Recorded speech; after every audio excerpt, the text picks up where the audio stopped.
Each it up, me select shot like this could I never miss. Hello and welcome to Raw with me, Tom Latcham. Well, we've been asked by a lot of you guys out there to interview some promoters, and it was always an aim. Plus, I've wanted to explore for a while the differences between raves and rave music in different parts of the UK. So I've decided to combine the two with today's guests. Paul O is a DJ and producer, but he is also primarily known as the promoter of Yorkshire-based Uprising, which has been going for 25 years now. So let's talk to him about all about it, how he started it, his highs, his lows, and what the future is for raving, of course, when no one at the moment can go rave. Hey, Paul, how you doing? I'm good, mate. How are you? Yeah, I'm all right. Thank you very much. I've just done an intro saying that you are a DJ and a producer, but primarily known really for being the promoter of Yorkshire-based Uprising. It's been going 25 years now. It was going to be, wasn't it, your 25th anniversary this year? Yeah. Bit of a pain. Yeah, this is what it is. And, I mean, what can we do? I mean, just got to sit it out. We'll have the 25th birthday next year and the 26th at the same time and get double messy. Good man. So tell us, why did you decide to start Uprising back in early 1995? Right, okay. I'll try and give you the short version. It came about as a kind of, I guess, a bit of an evolution. So got into DJing in '88, a mate got me into it. Acid House was kicking off, loved it. We're going with band music from like specialist record shops. Aspirations of doing that, but you're a 19-year-old in the pit village kid, get real. So I started doing weddings and engagements and 18th birthday parties and bar mitzvahs and just all that kind of shit. A few local pubs as well, which were earthy. and slowly kind of did more towny stuff. Got some gigs in Chesterfield and places, so playing a little bit more upfront stuff, still buying the music. And then I went out to, I kind of got into the scene a little bit late, to be fair. I was more into the hard house side, and the piano-y, early hardcore stuff wasn't for me. And then we started going BYO, Warehouse, in Doncaster. And just hearing how the music had evolved, it was kind of like the sort of gabber, stroke kind of European influences. People like Loft Groover, Lenny D, Easy Groove, M-Zone doing his thing. You've got Easy D and Rush, all these guys, and this real amalgam of different sounds. And it's like, fuck me, screw that house. I want to play this hardcore shit. I'm in. So we kind of went down that route and tried to put on a couple of nights. We did one called What's Your Poison in January '94. Didn't really get anywhere. And I convinced the guy who I was in the pub spot on a Thursday and Friday in Chesterfield to let me do Thursdays a hardcore night. And they had one going called Monty's as well. So Brisky would come down sometimes. I'm like, oh, Brisky here, like. And anyway, long story short, the club that would be doing the odd Mondays at, the Revolution, they'd messed around with like cheap beer nights and all that kind of shit. And the owner, I got quite friendly with him. He was a little bit reticent at first. Became my partner, Kenny, when we did Uprising together. And he said, oh, you've got Thursday nights going if you fancy it. And we're like, oh, should we do this? Getting 50 quid a night here between us and for a little thing here with petrol money out here. We're getting fuck all money, basically. And I thought, you know what? Go for it. So we just thought, we'll give it a punt. We were getting 150, couple hundred people when we did a little one-off things. So I stumped up $2,000 on my credit card to pay for a load of flyers and do this and that, thinking, fucking hell, this turns out all right. 12th of January 95, 3,500 people rocked up. It was like, hallelujah. On a Thursday night in Rotherham. Well, what else is there to do on a Thursday night in Rotherham, Paul? Well, what else is there to do in Rotherham? Don't get taxed. But yeah, we're quite blessed because in the area, you got, Gary with Vitalite running his things down in Mansfield, brilliant event. You got Donny Warehouse every Saturday, like iconic place. You got Stu Destruction doing his thing up in Howden. So there's quite a little buzz in the area, and I think because of the nature of the scene, and it really kind of suited us working class folk. So there was just a real cult following there. So maybe we just got lucky, right place, right time. Yeah. And what did you hope to achieve? Did you have any grand plans for it? I'm assuming you probably didn't think you'd be here 25 years later. Absolutely not. Did not have a Scooby-Doo. Just thought, I'm going to get to play some music, like get some chicks. And It'd be really cool and get mash up at the weekend. And it absolutely surpassed expectations, even on the first night. And then the momentum that was gathered was a result of talking to other people, people like Gary, Mick Emser, big influence helped me get started, and others. So just had no expectation, just had a dream. And so what is the secret in your mind of putting on such a successful and long running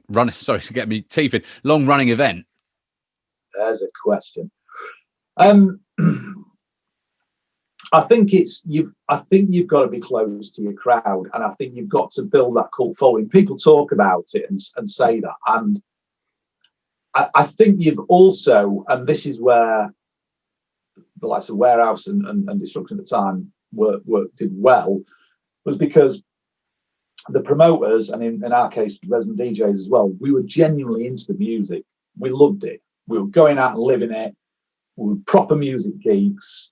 And we're party heads as well. So I think those factors came together because we go to nights, we knew what made good nights, bad nights. We knew the DJs, the MCs that were doing it. So I think that baked into that DNA and that real love for the music was probably key.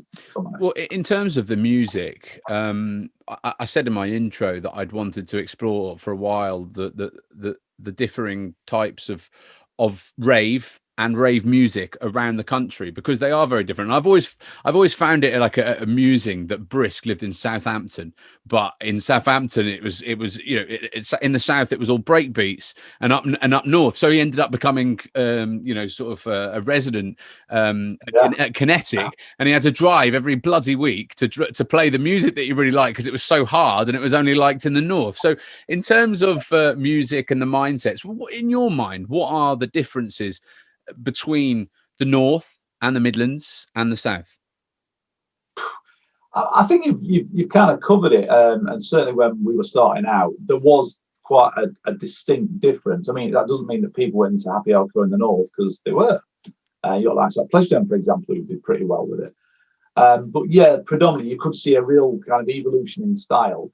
And I think the further you got north, there was like Scott Brown and those guys up there, and Mark Smith and people, and obviously Basie G and Smurf and folks at Judgment Day. So I don't know what it was. It seemed to get harder the further you got up north. Why is that, do you think? Because we're rough artists, I don't know, and just like clacking noises. I've probably sat and thought about it too much. And it is a weird one because you go across to Europe and you got obviously quite dark and monotonous kind of repetitive beaty sounds with a sort of the German and some of the German sounds and Belgium by comparison, or to some. And then you go over to Holland and you got like the Gabba sound, and yet despite some of those, I guess, places being kind of close to the south coast, it was weird that it was only the north that seemed to embrace it. And how has that shaped? How has that shaped your events? You say you're very close. It's important that you're close to your crowd. Well, your crowd obviously likes that sort of music. So therefore, how has it shaped who you've booked, your music policy, all that sort of thing? Yeah, quite massively. Because we got a real mix of music, and there was still like jungle being played, for example, at Destruction. You got, obviously, I mentioned earlier, Easy D and Russia were like very, very well known Yorkshire, well, nationally for that matter. So it was that looking for that diversity was kind of key. So even though it was a harder age, was kind of more the techno, gabba, stroke, trance influence was predominant for us. But yeah, that was pretty important. We kind of took the view that we wanted to be, it's where you go and just stomp out your worries and your troubles, and you kind of pull some screw faces, and then away you go. So I guess it was our leaning towards that made that more that booking that kind of style than the and would you, if you booked a sort of slightly happier DJ, would you be telling them you're gonna have to up your beats tonight because that's the crowd here, or they just knew? I think they kind of knew, but I was always interested when booking, and we brought some artists to the area, including one Mark E.G., who was kind of dabbling about, and I'm not going to do Mark a disservice here, but brought him on in Rotherham on one of these Thursday nights. And for half the music, the crowd just stood looking like, what the fuck's this? And the other half not. So we took some chances, if you like, artistically. Yeah, it's a tricky one to answer. I just think you just got a sense that if somebody was really into what they were doing or doing something a bit different or a bit unusual, a bit like when as a DJ, you'll if you're any good, you'll try and drop in some tracks to kind of tease the crowd and see if they go for it, to just try and mix it up rather than just anthem bash. And I think that same mentality we applied with the booking as well. Do you think that so say the bigger raves like Helter Skelter and Dreamscape and those sort of things, you'd get DJs playing slightly safer than they would if they came to you, because they perhaps you've got I don't know, maybe did you have a slightly more devoted and therefore perhaps into the music and intelligent crowd? I don't say maybe no. Be careful here, because they are your punters. Yeah, I know that's swap anyway. Yeah, I think yeah, they were into the music, no question. And I think perhaps, I can't speak for the other promoters, but I get a sense that maybe they did play a little bit safe. But you know, when you're putting on productions like that, it's a risk. And we made the conscious decision to primarily stay a club night and not try and go too big. And I remember Dad saying to me, "Why are you doing this? Why are you copying what Gatecrashers has been like?" Not really what I want to do. And so because of that, and because we were different genres in one room as well, I think we developed that broad-mindedness amongst the crowd. So you got people into trance, across the board. Would going to a bigger event, becoming a bigger event like you Gatecrasher or whatever you want to say, would that have required you to have perhaps gone a bit more mainstream and sort of, I don't know, sold out? Quite possibly, and that was always at the back of the mind. And then when Kenny and I stepped out of Uprising and kind of passed on, and Brian ran with it sort of 2002 on, it was a bit like letting your kids go with the babysitter or the nanny or whatever, and always felt that because Brian was trying to adapt to the times and maybe play a little safer, there was always that. I was always a bit. There's a bit of animosity, should we say, for a while anyway, because of that very sentiment. But it's a tough one, because you're risking your money, you especially if it's a full-time job as it was.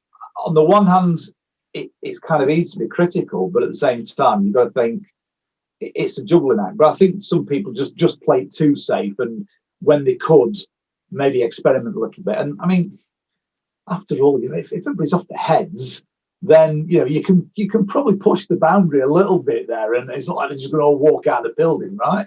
We hope you're enjoying Raw so far. Now's here where we ask for your assistance. We're a small team of normal people with normal jobs, and if you could spare us just a few quid, it'll go such a long way to helping us continue making more 90s rave-related content for you lovely lot. To do so, you just have to head to gofundme.com/the 90s rave podcast. That URL again, gofundme.com/the 90s rave podcast. Anything at all you can give will help out, and you might even be able to get your hands on some artwork designed exclusively for us by Grantus Arts, and you might even get a shout on future episodes. That URL for one final time, gofundme.com/the 90s rave podcast. You know what to do. Well, I don't think we should judge any promoter. I can't. Trying to think who it was I spoke to recently. I was listening to an interview with Doc Scott, and he said that he's put on a few events himself very recently, but for a long time he resisted because he would always see the promoters at the end of the night, regardless of whether it had been a good night or a bad night, and the look on their face was just one of just stress and panic. Is it the hardest job in rave? I think it is now, and I've got a lot of sympathy. Well, forgetting COVID and pre-COVID, sympathy for people trying to do that because of all the challenges we talked before we go to the interview. But I think the bigger you get with more going on, then yes, it becomes more stressful because you're trying to coordinate more things. Whereas when we were really in a heyday, or the first heyday, as it were, mid-late 90s. Yeah, we got sound engineer taking that, light engineer taking care of that, the door staff took care of the door, the club was the clubs. We just turned up, had somebody on the till, and just made sure the DJs showed up, and we could, after we played our set, maybe cut loose a little bit. So we weren't too stressed as promoters back then. But I think that'd be rather different, if you've got much more to coordinate. And what was your best period as a promoter of Uprising, and why? I'm gonna sound like a dinosaur and say it was the 95 to kind of 98 era. I mean, this is the 90s Rave podcast, so I mean that's absolutely fine. It's banging our demographic, really. Cool. Okay, I make apologies to the gamers then. Why? I generally think that although there was an element of DJ culture, there was a lot of people making music who wanted to make music, and there were still people buying records. I mean, we went out to one of these history events they had at Magna, where they brought like some of the old house DJs and stuff. Another guy was organising it, and we like wife's friends and stuff like that. And kind of one of the guys positive was saying, "Oh yeah, all the 12s. I've still got all these 12s at home. This is just a regular guy, regular punter, just went out raving, went out partying, but he bought the 12 inches, he bought the vinyls." So that whole record shop culture wasn't just DJs or back scratching and kissing arse or whatever else and fluffing each other up about how great the promo is. There was genuine punters going in there and buying the music as well. And I think that was quite important. And when and in what way did that change? Digital. Right. I mean, there's all this back into about, it's a dinosaur format and all the rest of it. But I genuinely believe, and there's a book out as well, I've got upstairs, forgot the title, how the music industry got killed or something.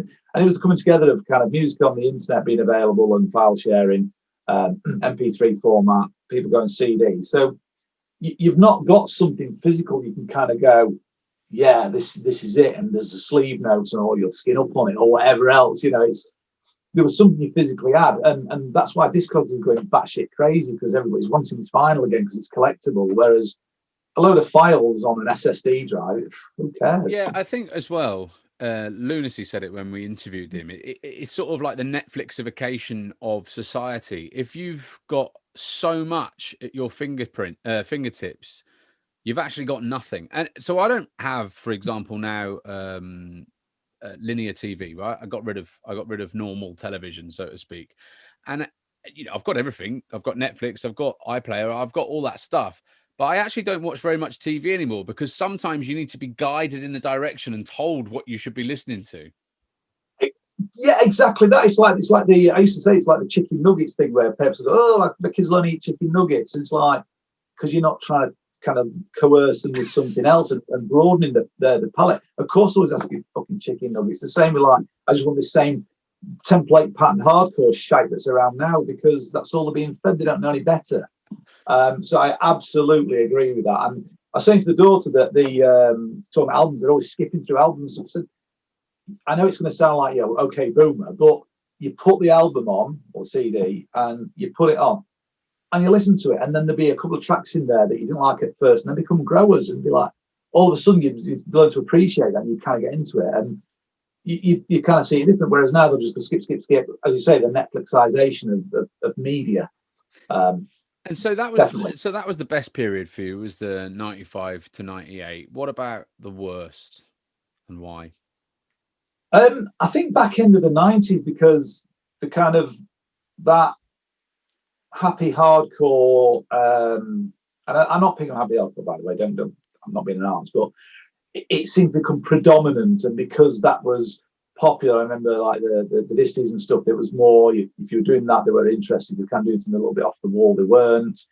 And they overused that kind of 4/4 kick drum on the happy stuff, and it just became almost very templated. And people, I could visibly see the numbers diminishing at Uprising, and there are other things that happened which we'll come on to as well a little later on if you like, but it absolutely tanked into the 90s. And the funny thing was, there was a meeting amongst all promoters and luminaries of the industry. I can remember we drove down to, I think it was Northampton or something, and there's ourselves, me and Kenny, there's and one of the other residents, Glover, there's Stu from Destruction, I think Gary was there, Hunter was there, a whole bunch of kind of different folk, like, what can we do to kind of fix this? Because everybody could see visibly things are starting to dip off, and like, you need to mix it up, guys. And we got props for what we're doing. Yeah, thanks everybody, that's great. But we're one event. There has to be a joined up effort and none of this clickiness. And I think that kind of not monopoly, word I'm looking for, that little kind of click, as it were, and just giving each other dubs and stuff. It was actually strangling, I think, that creativity. It was like they were choking themselves to death. And I actually joked and said that, if you don't sort this out, guys, I'll see you on the dole queue in a few years. And okay, not everybody has been, but somebody actually referred to that comment only the other week online. Oh, really? Well, Yeah. when was this? When was this meeting? Because we interviewed Force and Styles recently, and they told us that there was a meeting at Slammer Vinyl HQ in Enfield, where it was more of a DJ meeting with your usual your obvious suspect. Whoever was on that lineup in 1999, you know all the DJs. They named Brisk and I think Psy and people like that were there. And I assume this is a different meeting, but what they said was the sort of general acceptance, or rather grant from slamming, was like, guys, you're going too fast. You've got to slow it down. And so they all agreed to go away and make some stuff that was slower, and only Force and Styles did it. So it all just carried on, and then it died a death. Is this a different meeting? Different meeting, yeah. This was down. I'm certain it was Northampton way. And I'll even remember the hotel because I've been past it a few times for the day job nowadays. But yeah, it's definitely Northampton. This hotel met up there. The girl who ran Hard Dock at the time was down as well. A whole bunch of us anyway came down for this kind of hoo-ha. And even then it was called out that you can't just keep going down this Formula 8 route. And of course the rest is history. It absolutely tanked. and did it tank? Did it tank for you? Well, we'd stopped doing Uprising anyway. There was kind of difference of opinion, as it were, because I wasn't doing it full time and Kenny partner was, and there was some background stuff there, and drew it to the close because I just remember being a bit prima donna, but said, I'm not prepared to watch the band go under. It can't go on like this the way it's going. Drew a line under it, and then I went through a split with the eldest mum, and kind of like all of a sudden I've got lots of free time in my evenings again. What we're going to do? And people have been at me, do something. I thought, well, I'm not doing Uprising. So we started a night called Revolution and consciously went down the slightly tougher stuff, still a bit of happy in there, but really got on board with the new energy stuff that Sharky and Kev Energy were doing and people like that. We did a Chemical Generation, PA. People loved it, and we were blending a little bit of hard house in there as well, Mara Picotto kind of stuff. Not to try and turn it into a house act, but just to try and mix it up because there wasn't, in the UK scene, there was limited producers doing stuff. Scott was still putting stuff out, Scott Brown and Risky, to be fair. But to us and our crowd, and I just thought the normal hardcore that was out there wasn't in keeping with what we wanted to do. So we had a little burst, a little bubble again, and kind of actually 400 or 500 people pretty much a month. So we were doing all right there. But yeah, 98, 99, it was really, it troughed, I think. I'm sure other people would say the same. And it's like with jungle techno. I love jungle techno. And it was like 2 years and then it just went away again. And you're like, this stuff's actually intelligent. This stuff's really good. It's good music. It's clever, smart music. Why is it dying a death? I don't know the answer. Is the honest truth. Although I'm hoping to get Ron Wells on at some point to talk to me about jungle techno and why. Well, I think he just stopped making it, and he was the only one that was making good stuff. So I think that's probably the answer there. But I don't want to preempt him before the interview. But I think that might have been it. Each it up, my selector. Shot like this could have never missed.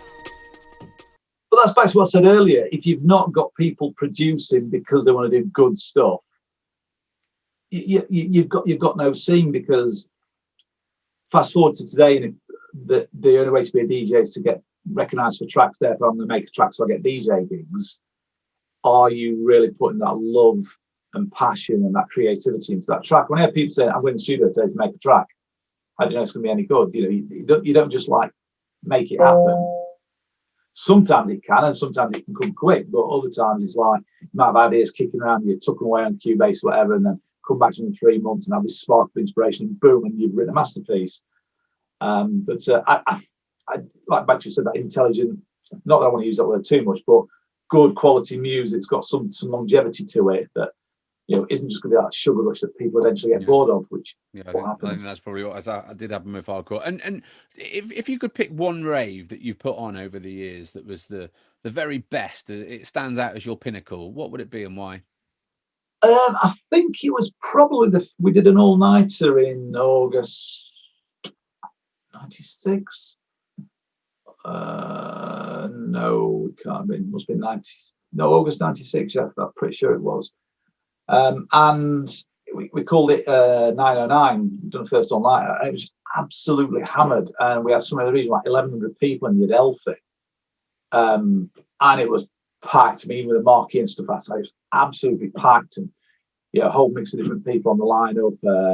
And it was just like, wow, we can do this.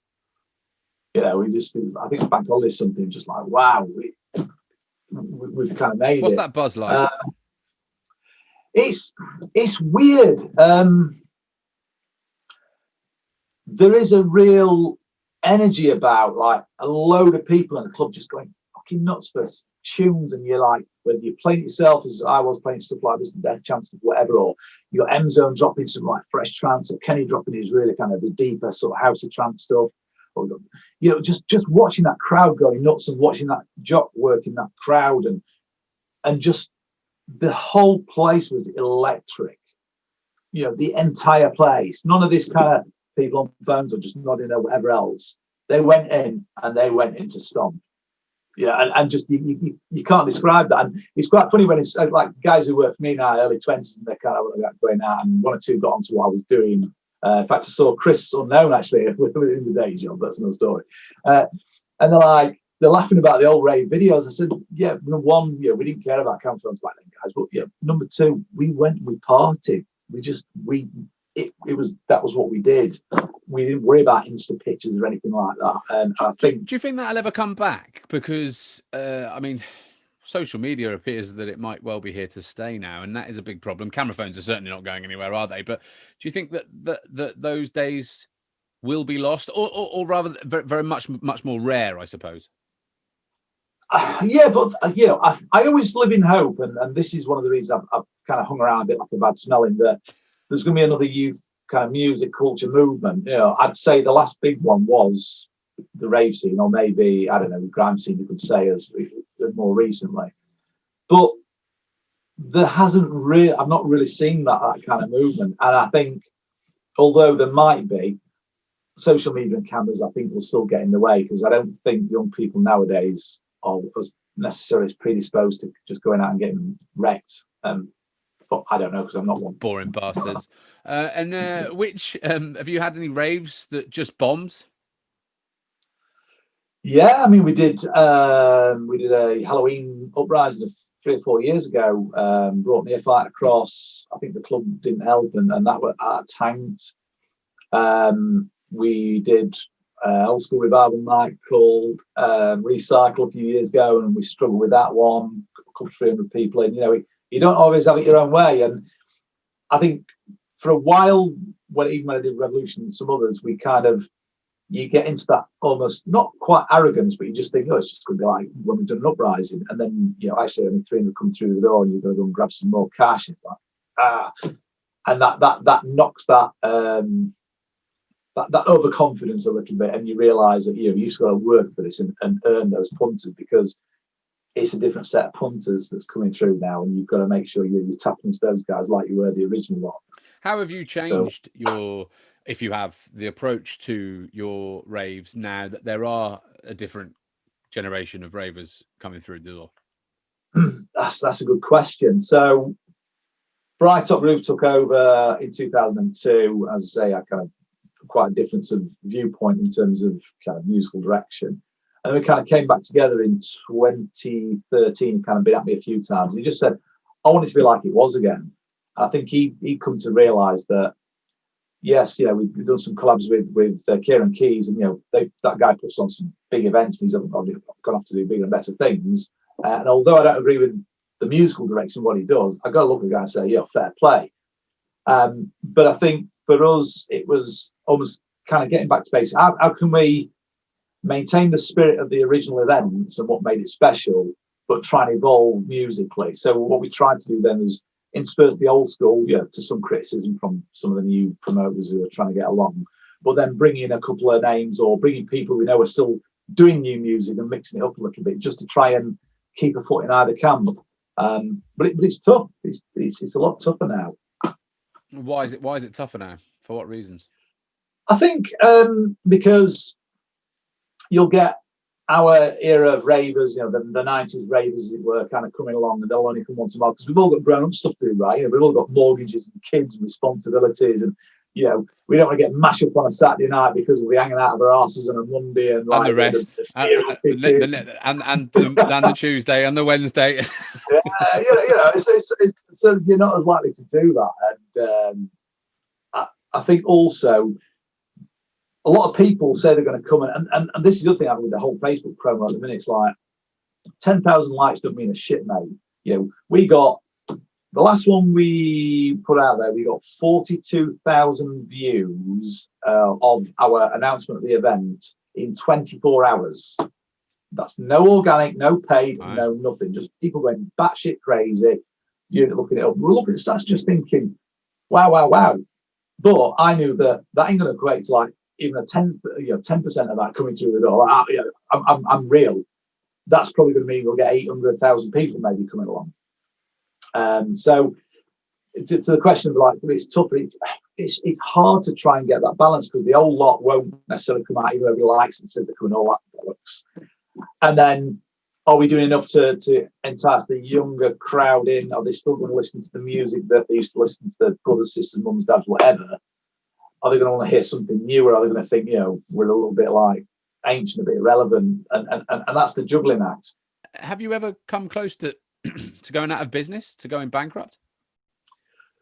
Well, it got a little bit grim, and that was the reason for kind of drawing a line under it with in sort of 98, because when I kind of stepped out and wasn't doing full time, and I think Kenny was finding it challenging.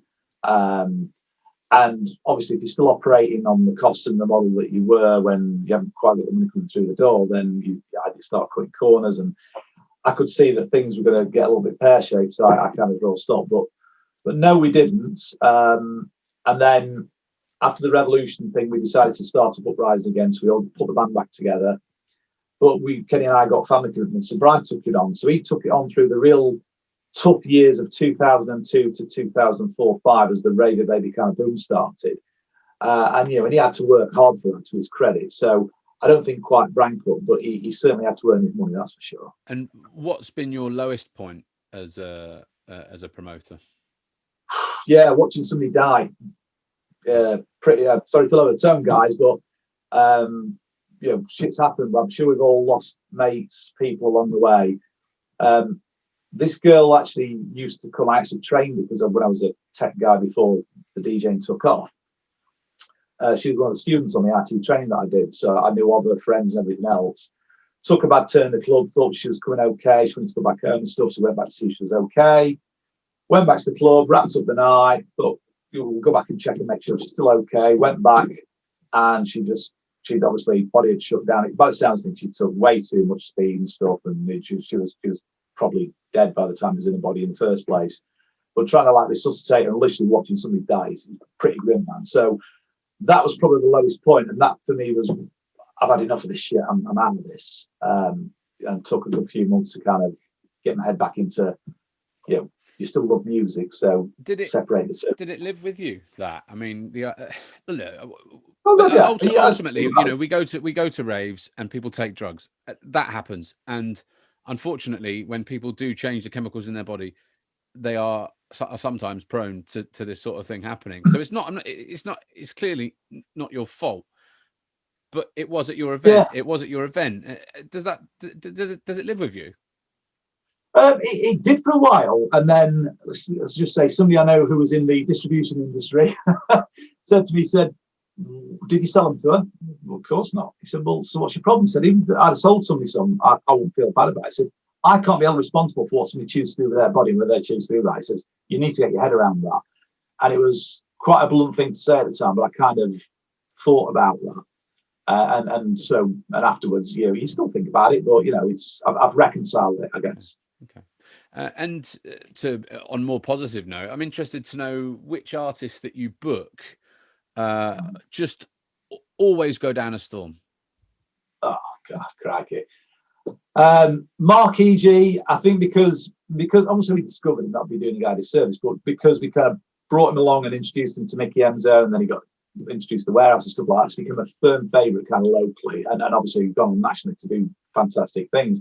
Another music geek, and he's just, I mean, he's still smashing records with his and doing daft shit like that, but you know, the guy loves his music. You can't fail to not like what he's doing. Brisky, I've got a lot of time for it. I mean, he was a hero, so it's a little bit like kind of like fandom when it was the first booking and stuff, and we sort of stay mates now. He comes and sees us when he comes over here and so on. Scott Brown was always, you know, great value. Scott, just top drawer, and he's good.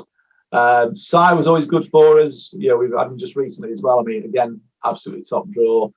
But I mean, there's loads really. Oh, fucking hell, Lomas was brilliant. I mean, he's dropped off the face of the earth, and we. Here's one, listeners. Asked Lomas about the time he come and had beers with us at Uprising, and then found out that there wasn't just beer in the beers, and it was like a scene out of Twin Towns watching try and get his car out of the car park, and we're just like, we fucked him up. Clarky, another good one. I produce. I mean, I could go on, but yeah, in terms of always delivering, Brisky definitely, Scott Brown, Cy, Mark E.G., M-Zone as well, local hero, always delivers. Does it help that they're good guys as well? Like, who are the best ones? Like, who are the dream to deal with? Yeah, all those guys who just, they're normal, they're down to earth. You can deal with them. You know, even to this day, you know, when the fees are on the stratospheric, the kind of the fair and all the rest of it, and yeah, just dead nice guys. So yeah, that's probably part of it, to be fair. And which artists just didn't do it, fell flat? Oh dear me. I'm trying to think.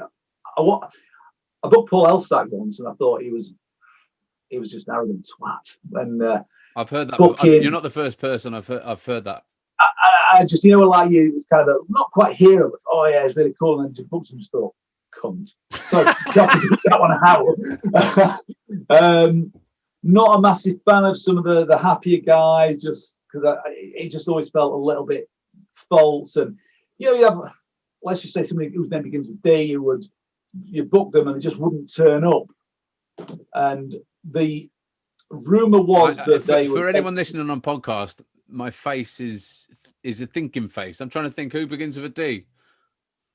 Maybe towards the Northampton direction. And didn't turn up for the event, and it's just like, why the fuck's that? And obviously they must have booked a load of gigs, allegedly, that's what the assertion was, and just thought, fuck, it can't be asked to drive to Sheffield, I'll make my money tonight. And just like, nah, yeah, that's not the way we roll. No, it's disrespectful. It's disrespectful, isn't it? It's disrespectful to you as a promoter, but it's also disrespectful to people who've paid the ticket money to go and see. Absolutely right.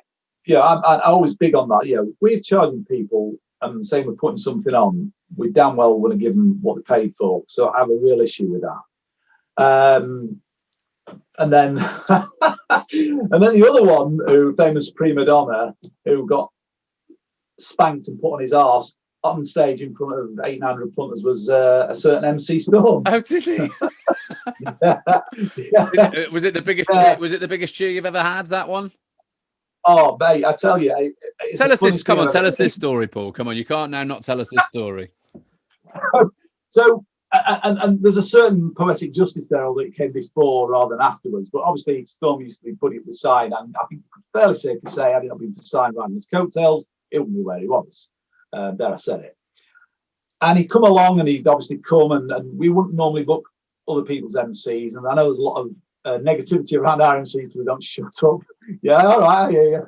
But I didn't say anything. Although, by the way, I have sent you my questions, and this is the next question. But carry on. Yeah, we'll get to that. So he comes and he like, so MC just roll. Okay, yeah, fair enough. You're not booked. All right, we'll give you like chat a little bit. And my kid brother actually dabbles at MCing, and you know, not one of the big names like the guys, but just steady away. Tap Storm like, yeah, come on, pass my back. Storm's like, yeah, gives it one of them, and like, yeah. And then JD Walker went up to him, and he like, gives it one of them. So JD's a feisty bastard, and my kid brother's you wouldn't think it to look at him, but you wouldn't want to tangle with him. And long story short, he gave it one, and Storm come back, started getting lippy. Bam! Spanked him straight on his arse. Went crashing down behind me. I looked round. I just looked at him, and he had this look in his face like he was going to get up. And I just thought, please don't get up. Please don't get up. He'll kill you. And then he just sort of scowled and slid off and crawled out the stage door. Oh, really? Eat it up, my selector.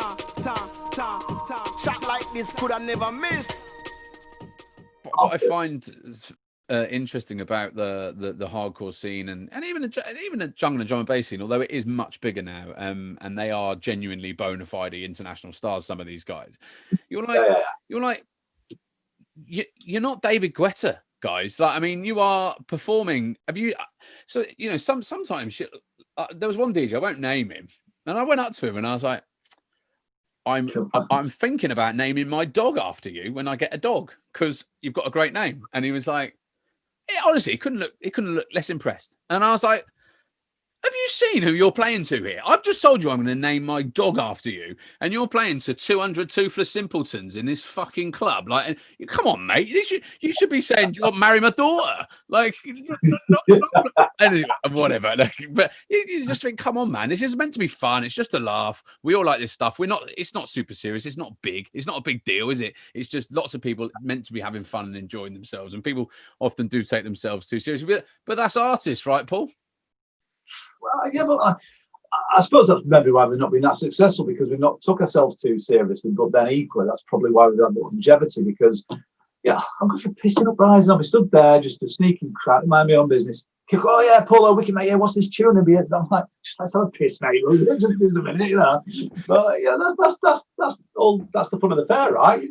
Maybe you haven't got. Maybe the reason you haven't got successful is because of all of the MCs that you employ that don't stop talking, Paul. We got to it eventually. Come on, man.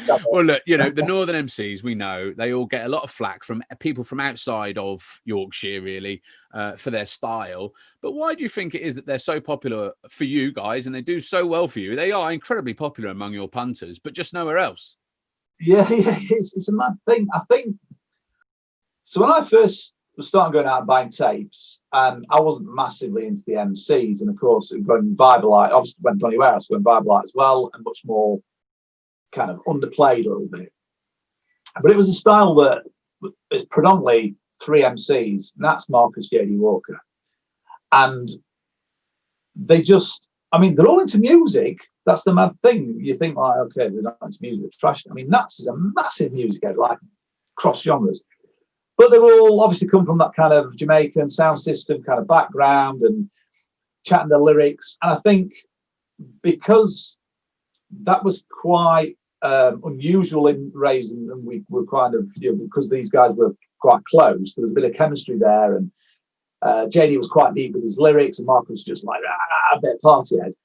But they really struck a chord with the punters. So people often say, oh, listen to tapes, oh God, this is terrible. They go to the event and be like, oh, Mark's his biggest fan now, or that's his biggest fan, because when you look at the performance and the way they are, and they're proper in it with the punters, or punters are singing the lyrics along as well, it kind of goes mad. And we started getting 2 mics on there, so they kind of bounce off each other back to back, which to the DJs playing is like, oh my God, they're fucking killing my track.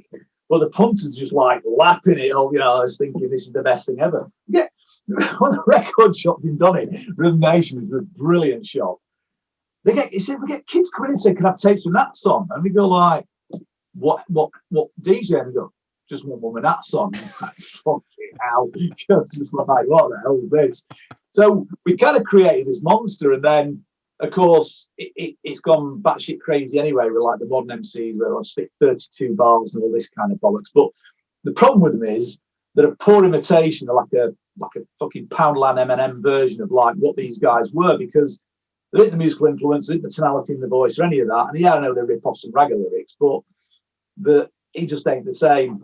And even now, 20 odd years on, chatting some of the same lyrics, the people just love it. So yeah, it's a bit like Bikini though in the northeast. There's certain MCs that sound there in that little bubble, and people outside are like, what's this? But if you've got some people into music, and despite the MC thing, we were pushing trance like way ahead. I mean, Rubber Mal's Children, or Enzo got offered the licensing rights to it in '95. We were playing it August '95 when we were at Poorhouse. And he couldn't afford it because the money tied up with Alpha Magic and all this kind of stuff. And of course, Deep Construction got a year later, and boom. And there's been a shit ton more records like that, including some more trancey, the kind of stuff that Openfold people were playing. But Kenny had played that kind of stuff. Marcus had toned it down a bit, or JD Walker. And so because the MC was like the hook that brought them in, people got really into some proper music as a result of it. So it's not all negative, but to the outside world, yeah, it's like the chip party, right? It's what works for you, and that's what I wanted to do interviews with promoters from around the country, because there are these little sort of small things that work for just that area, and it's fascinating to try and explore why that is. So to sort of come towards the end of this interview, we said, 25 years, obviously it was going to be a big year for you. It's not a big year for anybody, unfortunately. There's no raves at all because of COVID.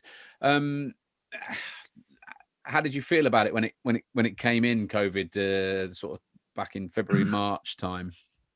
It's a bit surreal because we just literally signed up and paid to hire this place in Sheffield, a new club called Signal.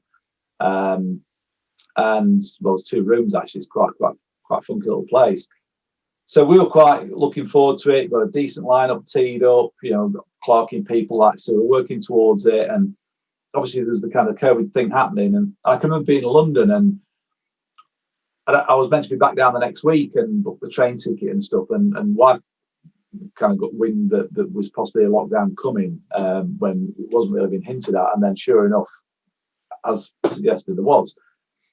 And at first thought it was going to be a couple of months, how long is it going to be like everybody? And then that May date wasn't going to happen. The club thought it was. And then we looked at what should we push back? And then we'd actually booked Halloween. So in 11 days time, 10 days time, whatever, we'd have been, is it 10?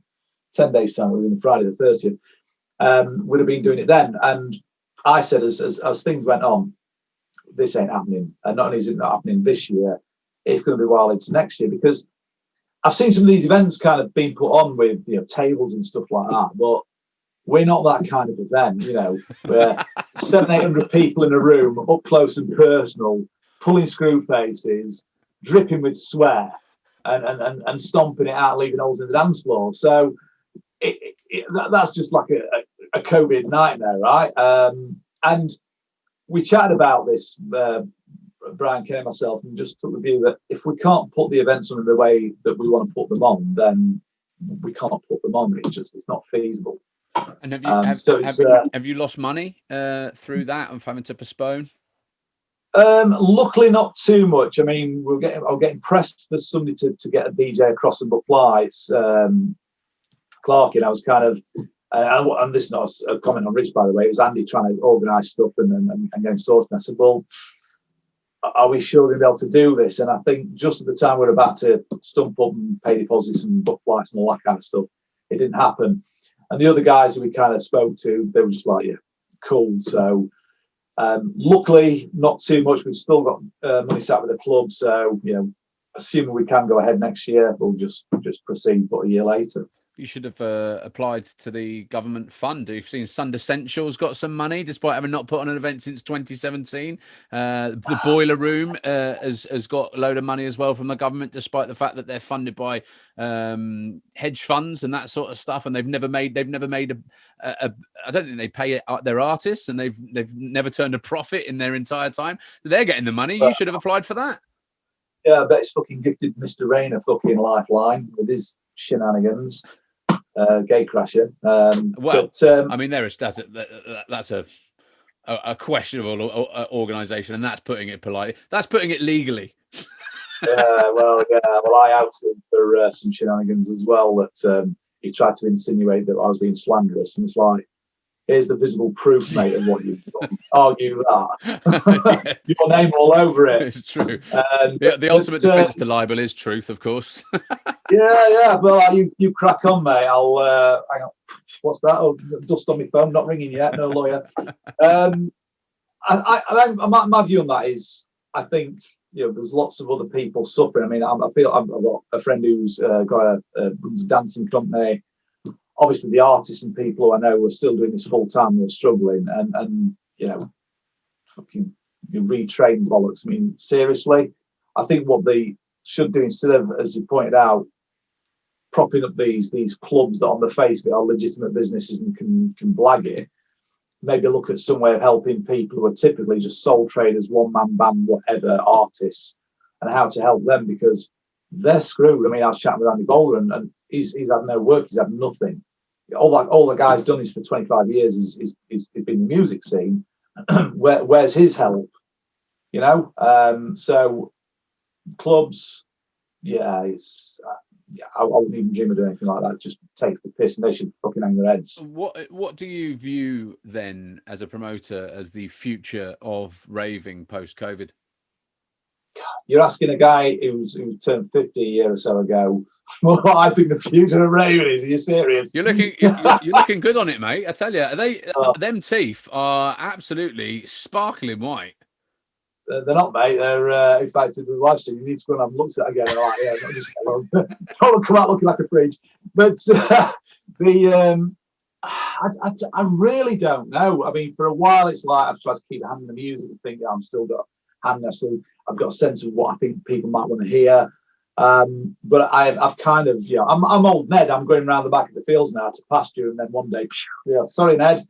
I think unless there is a marked change in either the kind of transmission and the going away, COVID, or vaccine, T-cell, whatever the hell they come up with, I'm struggling to see how you're going to be able to get lots of people in close quarters like that in raving as we knew it, and even in the more modern kind of, maybe the outdoor festivals they can, because it's probably a little bit more plausible. Maybe that's the way it'll go, which is how it's seeming to go anyway. It's the boom towns or the big events over in Europe and the like, DEFCONs, etc. That maybe the ones to survive. But again, if it crushes and kills the small, niche clubs where the next producer or Clarkey or Brisk or whomever might come up who's producing music, because they haven't got that initial stepping stone to kind of build and grow and how to grow themselves. Where's it going to come from? Where's that innovation going to come from? And ultimately, it's about people making weird sounding, funky, cool music to play to a little dark, dingy room full of people who are into weird, funky music. You might want to get a little bit wobbly, and that's how all good things start, right? I mean, I think we should start promoting that. That's the future. Me and you, Paul, we're going to promote small, weird, wonky events. I think that's the future. Obviously, this question is slightly.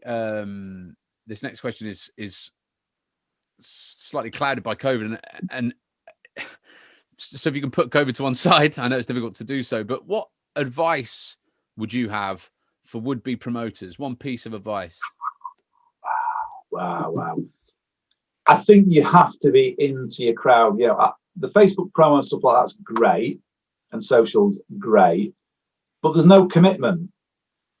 There's no emotional commitment or anything else. You can click like on any old dog shit, right? I mean, you can pretend you've had lots of likes when you. I know. Loads of people have clicked on this podcast, and it's a load of dog shit. So that's proof in the pudding, mate. Yeah, well, your ratings are about to go downhill, mate. But I think it has its place, but you have to be still into people's ribs. I mean, there's a guy, for example, there's a guy locally, Joe Rose, and he's doing his events Dioxide, proper into his music, he's proper into his gab, he's a good lad, he's getting out there, he's getting to events, he goes overseas and all the rest of it. He's in the ribs, he's proper in the thick of it. He's not just doing the social stuff, he's getting himself about as well. And I think you've got to do that. I mean, Ollie Bumper, who you obviously know, who's been doing his thing and actually keeping it down, he's got his little niche crowd that he did, same as he did with the music stuff he was doing back in the day with the freeform. You've got to find that little grassroots kind of following crowd and build that, and really build that, and not just you can't just throw it out there and it will come kind of thing. I'll put it on Facebook, because even if you put a stonking lineup on, as I've seen a couple of events doing, and then people can go, who are they? And they've got no kind of credibility track record, and will it be shit? And then, they go and burn a load of money, or people don't get paid, and there's a load of backlash and all the rest of it. Whereas the ones that start and slowly build that following, including some of the old school methods, I think that's the way I go. And you've got to be into music. You're not the performer yourself, the artist yourself. You've really got to be into that music and have that clear view on direction and have that thumb on the pulse. Okay. And we ask this question, it's the final question. We ask it to everybody that we interview. If you could choose one person from the 90s rave scene for us to interview, who would you like to hear us interview and why? Oh, I mean, you've had Chris Lunacy. I mean, he's a top guy, is Chris. Promote, I'd say, if you can track down Gary Vibelite. A lot of respect for Gary, a lot of influence, steer me on that. DJs, if you can get hold of the Shark, then I think he'd be great fun to get on board. Well, I did you see recently that he was in the papers, not been very well. So I mean, that would be fascinating to explore too. Yeah, I mean, I've got a lot of time for John. Mick Emzone, I mean, he's in my opinion, one of the unsung heroes of the rave scene. The guy brought the best Dutch DJs to Donny Warehouse. I mean, we were blessed when he was kind of like in the background helping promote that. The trance influence that he brought along as well. Some of the people who broke what's tried to do with UK 44 Records. I mean, the guy's a fucking legend. So I'd say get Mick on board. Really nice guy. Sharky. Yeah, I'm trying to think it would be good fun. It would just be completely off the rails. But I think probably John the Shark is probably about one of those ones there. I think that's probably right. Well, if I can say, Paul, you've been one of those people who's been slightly off the rails, but in the most fantastic way. I've really enjoyed this last hour. It's been one of my favourite interviews so far. The first promoter we've ever done, and also just so frank and honest and fun and interesting. So thank you so much for your time. I really appreciate it. Thank you, mate. And I wish you as well the very best with the 25th/26th anniversary, or maybe 27th, whenever it happens. I wish you the best with it. Well, hopefully it's hitched and school work and stuff, then I'll be getting pensionable by the time we can party. Well, hopefully as well there'll be an invite extended to me as well, because I've never been to Uprising, and I'd absolutely love to. I've heard so many good things.